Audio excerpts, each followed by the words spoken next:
Halo, nama saya Wulan Yunita dengan nomor induk mahasiswa 416193100063, jurusan Teknik Industri di Universitas Mercu Buana. Dalam video ini saya akan mencoba menjelaskan kasus yang terjadi di Indonesia dengan judul kasus pembunuhan Deli siswi SMPN 6 Tasikmalaya. Tujuan video ini adalah untuk memenuhi tugas besar 2 dalam mata kuliah kewarganegaraan. Untuk slide yang pertama yaitu latar belakang masalah. Latar belakang masalah, hak merupakan unsur normatif yang melekat pada diri setiap manusia sejak manusia masih dalam kandungan sampai akhir kematiannya. Di dalamnya tidak jarang menimbulkan gesekan-gesekan antar individu dalam upaya pemenuhan HAM pada dirinya sendiri. Hal inilah yang kemudian bisa memunculkan pelanggaran HAM seorang individu terhadap individu lain, kelompok terhadap individu, ataupun sebaliknya. Untuk selanjutnya adalah kronologi kejadian. Seorang korban bernama Delis merupakan seorang siswi SMPN 6 Tasikmalaya yang berumur 13 tahun. Korban dibunuh oleh ayah kandungnya yang bernama Budi Rahmat dan saat ini sudah diputuskan sebagai tersangka atau pelaku pembunuhan berencana oleh pihak kepolisian. Menurut reka ulang kejadian yang dilakukan oleh polisi, pada Kamis sore, tanggal 23 Januari 2020, korban mendatangi tempat kerja ayahnya di salah satu rumah makan di Jalan Laswi, Kota Tasikmalaya, Jawa Barat. Di tempat makan itu, Budi bekerja sebagai tukang cuci piring.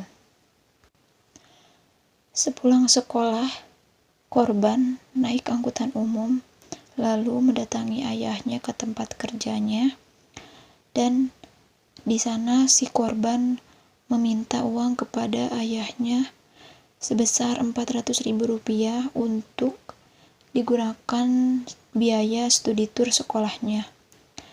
Karena si korban merasa kekurangan dengan uang yang dikasih oleh ayahnya sebesar Rp200.000, maka ayahnya itu meminjam uang kepada bosnya sebesar Rp100.000.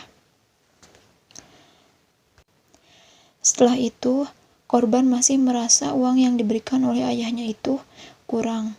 Lalu mereka berdua terjadi percekcokan dan pelaku terpancing emosinya dan marah kepada korban. Karena emosi dan kesal, lalu pelaku membawa korban ke rumah kosong dan mencekik korban sampai meninggal. Kejadian itu terjadi pada sekitar pukul 16 waktu Indonesia Barat. Setelah pelaku membunuh anaknya di rumah kosong tersebut, pada pukul 21.00 waktu Indonesia Barat, pelaku membawa anaknya dan menyimpan mayat anaknya itu di gorong-gorong sekolah anaknya tersebut, yaitu di SMPN 6 Tasikmalaya. Meskipun gorong-gorong itu sempit, tetapi pelaku memaksakan jasad anaknya itu untuk bisa masuk ke dalam saluran air tersebut dengan cara dibonceng sembari diikat memakai motornya. Tujuan pelaku menyembunyikan mayat anaknya di gorong-gorong sekolahnya supaya dikira bahwa kematian anaknya karena kecelakaan. Sehari setelah pembunuhan itu, pelaku datang ke SMPN 6 Kota Tasikmalaya. Dia berpura-pura mencari anaknya yang tak pulang seharian. Pihak sekolah sempat kewalahan dan mencari Delis dibantu dengan anggota polsek setempat. Akhirnya 4 hari kemudian, pada tanggal 27 Januari, Delis ditemukan tergeletak di dalam selokan. Kemudian polisi bergerak menyelidiki kasus tersebut. Akhirnya pelaku terbukti sebagai tersangka setelah hasil penyelidikan dan pengumpulan keterangan saksi-saksi yang selama hampir sebulan pasca ditemukan mayatnya. Pelaku terancam kurungan penjara selama 20 tahun karena melanggar pasal 76C Undang-Undang Nomor 35 Tahun 2014 tentang perubahan Undang-Undang Republik Indonesia Nomor 23 Tahun 2002 tentang perlindungan anak, di mana ancaman hukumannya adalah 15 tahun. Karena tersangkanya adalah ayah korban, maka ditambah 5 tahun, jadi 20 tahun. Hasil keterangan otopsi pun sesuai dengan hasil pemeriksaan saksi-saksi dan bukti yang dikumpulkan selama sebulan itu.